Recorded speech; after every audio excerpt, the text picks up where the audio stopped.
Hi there and welcome along to another episode of Form Check Friday, where I take a look at various folks on rowing machines and give my opinion on what I think works and what could do with a little bit of work. Now, if you want to be featured on Form Check Friday, then please send either a YouTube link or a WeTransfer.com link to info@RowAlong.com. I'll take a look at the video, I'll send you a quick global overview of what I think of what's going on, and then I will feature it in a future episode.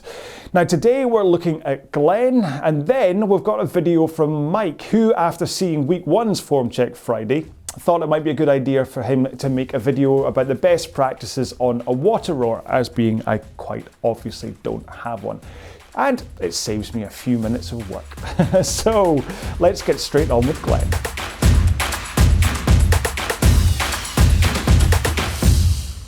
Okay then, here we go with Glenn, who actually, he's the person that got in touch and suggested that I do the whole Form Check Friday thing. So it's a little bit rude of me that I've left it quite this late to do a review of his technique. So here we go, right, great white background, and you can see exactly what's going on with his foreground. So none of this silhouette nonsense. I'll just hit play and we can see what happens. This is right at the very start, so that was why the slow start. So there's a few things already to notice. The main ones, let's just quickly just let him run for a couple of bits. Right, okay, so in fact, it's quite a good point to stop on to kind of look at a few of the things. The first thing I'd say is, I don't know if it's the angle it's at, I don't think it is, but it really looks as though Glenn's shoulders are right up in his ears. So if you look in there, it does look as though he's kind of quite up, that kind of tense. Remember I kind of talk about being a nice relaxed zombie where you're nice and loose.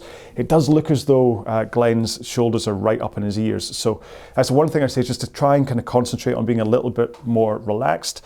However, his arms are straight out in front of him, so that's really nice. He's got like kind of a good chain kind of going through into his arms, so you have to like that.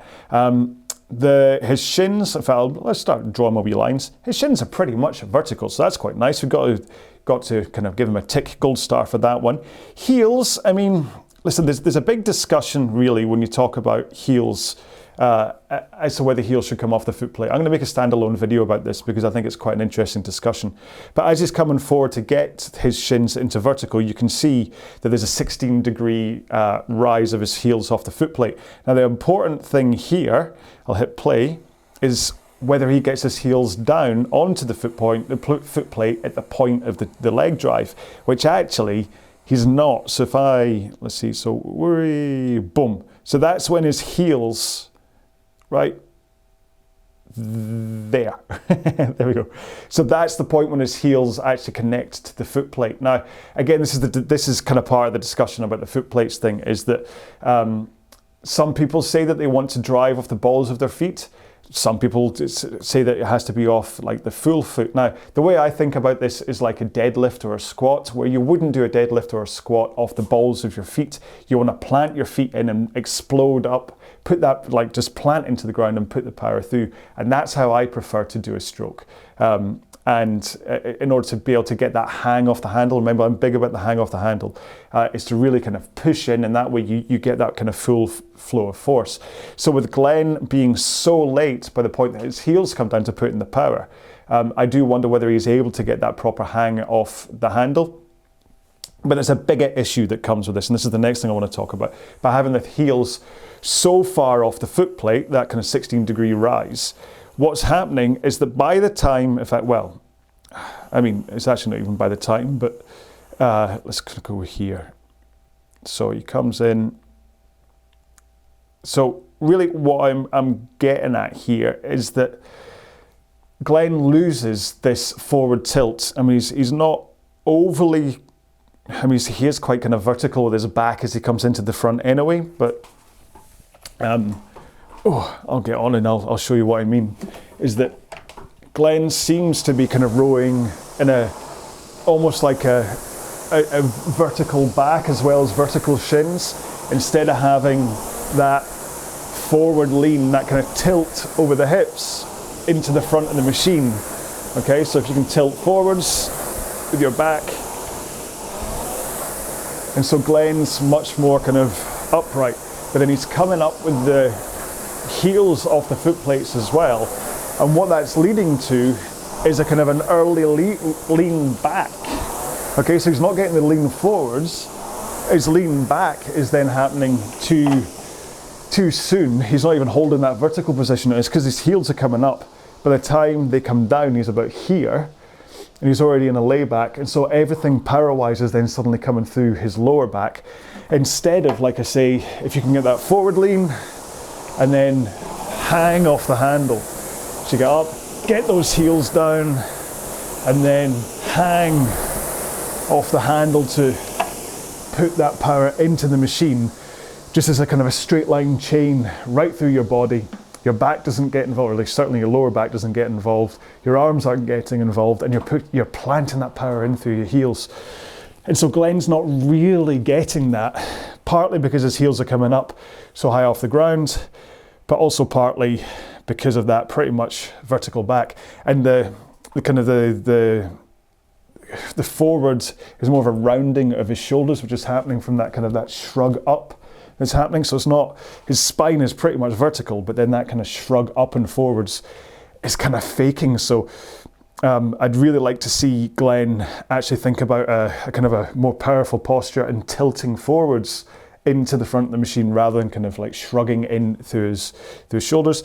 I'd also like to, I mean, the heel rise is fine, okay? I mean, the quick Coles notes about this is that having your heels off the foot plate as you come in is absolutely fine, as long as at that point, push, when you're going to drive and put the force out, that you get those heels down. So I'd really like it if Glenn could have that forward tilt and at the point of the drive to explode out with his heels down and like give that full push. Because what you can see, if I hit play again, if that was actually a good stroke to do it on, so I'll rewind, is that as he comes through, there's a point where you can see right there, if you look at his arms, right there is when he jolts the connection into the machine. And so he's really quite far down the rail. Can you see that? I'm hoping you can see this. He's quite far through the leg drive. It's pretty much at that point when his heels come down that his arms finally connect to the flywheel, that the handle actually kind of makes a turn. So there's so much, look at the distance between, there we go, between like the seat and his feet. That's how much of a leg drive he's losing by driving first before connecting. So part of that's going to be because of the heel rise, part of it's going to be because he doesn't have that forward lean. So really, the two things that I'd really kind of, I'd almost like stop here and say the two things to look at are thinking about that forward tilt with a good posture and not shrugging your shoulders into the front and not having quite as high a heel raise. And the heel raise thing could well be, so if we go in here, again, it's happening time and time again when I'm doing these things, is that I do wonder whether you're set that little bit too high in the foot straps, that you might want to lower them down. It looks like you might have quite big feet though, judging by the amount that's hanging at the top. But if you're able to drop them down by one notch, that might help with that heel rise, because it does look as though the strap is kind of covering that kind of the rise of the shoe rather than it being kind of across the balls of the feet, the toes of the feet. So a little bit lower might get you forwards compression wise without having to get your heels quite so far off the foot plate, and then you'll be able to get that timing right for when you're putting in the power, which I think is going to be quite important. So, I mean, the finish of the arms seems fine. I mean, you're coming in at sternum height. Elbows are going through, so that's good. It looks like nice and powerful. It really is, as far as I'm concerned, the issue is about that forward tilt and the heel rise. The shrug, I mean, it could be that it is a posture thing. If you look at this finish, your head's kind of looking down rather than looking kind of keeping a nice neutral chin, looking straight ahead at the monitor. I'd really rather that your eyes were looking, yeah, like I say, straight ahead. Fair enough, your monitor's right up at full, so it's a little bit of a, if you're looking, you might be looking up slightly, but actually if we track your eyes, you are looking down there. It's like you're setting out laser beams from your eyes. So you're looking down, which isn't really going to help, and it's going to maybe be kind of collapsing and shrugging, collapsing you kind of together anyway. So let's see, is there anything else to spot? I mean, your posture, I mean, you do, if you're coming there, again, I would say that you do have that kind of tuck under thing that's going on where it looks as though you're kind of sitting with your, in fact, actually, you can quite clearly see it when I zoom in like that, actually. You can see that your hips are kind of pointing backwards instead of that kind of tilt forwards. So let's forget about the quirks. We used him last week. Imagine you're sitting down and someone's just dropped some ice down your back. You'd go, oh, wouldn't you? You'd go, oh, as you try to kind of get that ice away. So apart from the fact I don't want you to go forwards, but if you think about that kind of, that kind of tilting of your hips that would happen if you put an ice cube down your back, that's kind of what you want. So you want that kind of nice, more powerful kind of feeling rather than tucked under with your tailbone underneath you. And that kind of puts, and then you can tilt like a pendulum backwards and forwards over your hips. So that's probably going to help with the forward tilt as well. But yeah, looking at the stroke, I'd certainly look at maybe whether that posture issue is what's causing that lack of a tilt from the front. I'd really look at that shrug of the shoulders, and I'd look at the heel raise. And then if you can address the three things of them, it'd be worthwhile really kind of seeing you rowing again just to see if that makes a difference. You're not, I mean, it's a huge saving grace is that you're not grabbing early from the front. I think if you're grabbing early on top of everything else, then it would all fall to pieces. But that late jolt, there's a chance you're going to start causing yourselves things like tennis elbow or golfer's elbow or things. It looks as though you're strong, powerful. It just looks as though you could be putting in that strength and power in a slightly more efficient way by having that forward lead and stuff. All right, so there we go. That's us done with Glenn.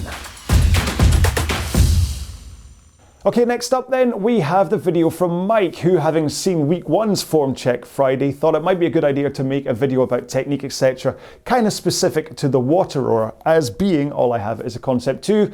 So it saves me a little bit of time, saves me from buying a water rower, and it's quite an entertaining watch. I just thought I'd send you a video after watching your video around the critique of that guy Daniel on his water rower. And he said a lot of his issues were due to the fact it was a water rower, which unfortunately I don't completely agree with you. I do agree that there's some design differences between, say, the water rower and the Concept 2, and indeed many other rowing machines on the market today, but I don't think these slight differences in the design between a water rower and a Concept 2 are the things that automatically cause and will cause people technique difficulties and issues in their technique.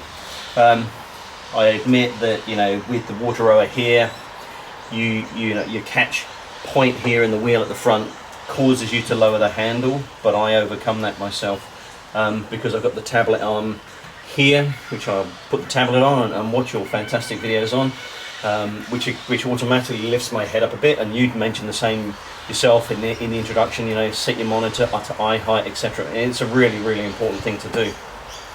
So it's just what I'm just going to do a few strokes, so to speak, at varying stroke rates. Now then, the chap Daniel lowered his hands too much, and he had that overhook here like this, right? So one issue, feet were coming way off, right? And that's because I think, as you said about the seat, you've got to be careful with the seat. I come back a bit further, and I actually prefer the foam pad. I used to have another model and I had the foam pad on. So I like to get the foam pad on, but I haven't got it for this one yet. But you need to get right the way back on that seat and focus, as you always say, focus on your sit bones into the seat. So I can feel them now, and that's about right. But yes, if you're sat too far forwards, it can cause you to do this. So you come forwards at the front, and to get the knees vertical, you're going to have to lift the heels off the plates, off the foot plates by a significant margin. So going back, tilting the pelvis, getting the sit bones into the seat. Now I'm right. Now the back is correct. Okay, it's not this, right, which we can see on any rowing machine. So you get that right. Okay, I'm just going to. The other thing, you know, Danny was, as we said, was doing getting that handle very, very low. And I think when you are looking down here or looking at the monitor, it can cause you to drop the hands a bit. So the key thing that I do is, again, I keep the shoulders obviously, you know, away from the ears, relaxed, slight curve, and then I keep the handle in terms of a straight line from the shoulder through the wrist. So it's almost as if my fingers are pointing, although I've got a bent, wonky finger there, right? My fingers are pointing straight down the strap and straight onto the top of that wheel. So here we go at 18 strokes a minute. 3, 2, 1.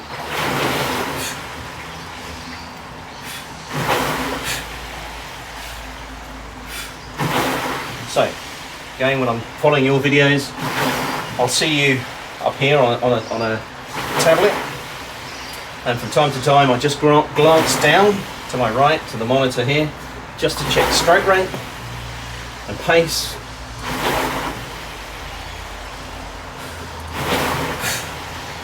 Think about the shins, rock, rock, move. There we go. So that's 17 and a half.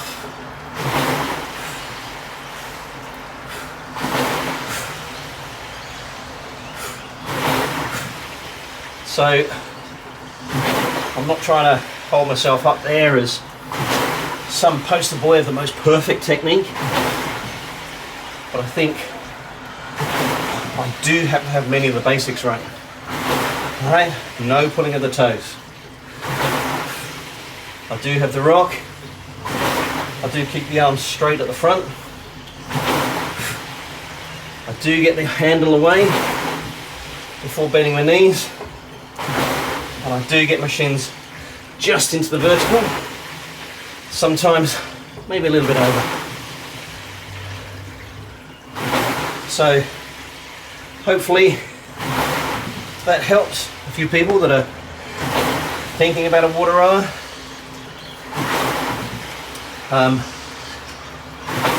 You can row safely and enjoyably on a water rower, and you know, like I say, I'm sure my technique isn't perfect, but it doesn't suffer some of those issues that our friend Daniel was having. And so my message to Daniel is, listen to John, he knows what he's talking about, follow his instruction carefully, and you will be able to get rid of all of those little technique issues, and I wouldn't be at all surprised if you take 1 or 2 seconds off your 2K pace as a consequence of doing that. Okay, I hope that helped from Mike. Thank you so much for watching this week's episode of Form Check Friday. And remember, if you want to be featured in a future episode, please send either a YouTube link or a WeTransfer.com link to info@RowAlong.com. And do remember that this channel is more about my RowAlong workouts. I've got hundreds of these workouts on here where I have various sessions for you to row. I talk about technique, about my dinner plans, and various things to kind of keep you motivated and distracted to get through those sessions. So please do take a look and see if any of them pique your interest. Thank you so much for watching this. Stay safe, be well, bye-bye.